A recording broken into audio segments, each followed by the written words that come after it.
درود به اعضایان گروه انگور و باغ. ما گزارشمان را از ناحیه باباجان غفوروف جماعت اسماعیل آماده میکنیم. شناندن نهال‌های بادام.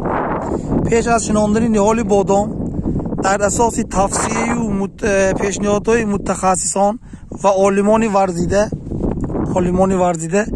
چون پیشنهاد نمودند که با پاروی سویجی گاو، خاک تازه را گرفته در درونی باشکه های 200 لیتره 20 بیل اخلاط زنده، 20 بیل خاک تازه، 1 کیلو آتین گوگید، 1 کیلو دهنی فرهنگ، همش را یک جای آمیخته کرده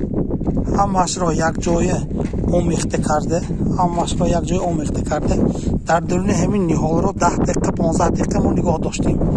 من دوستان من نهال های بادام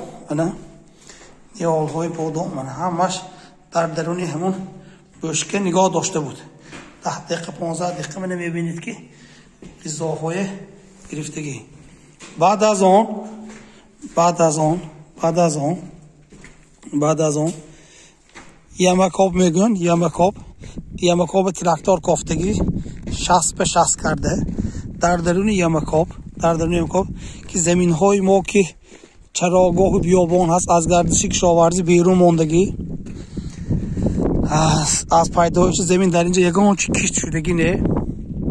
ما در داخل همین یمکاب تارف خاک تازه و نیتر امفاس انداخته.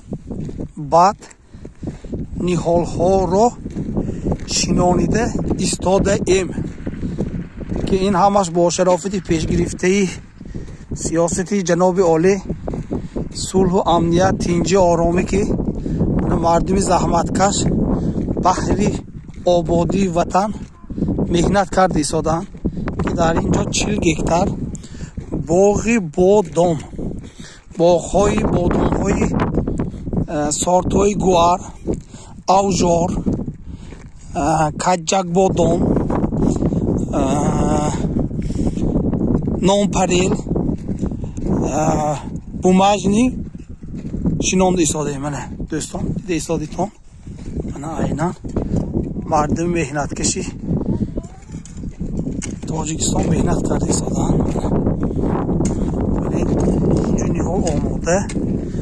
من این طرفش درونش هم تارف است، نیتر امفاس است، خاک تازه هست. یا همش طریقی چای عمودی آبیاری کرده میشن باقی در امانی خداوند داشتن.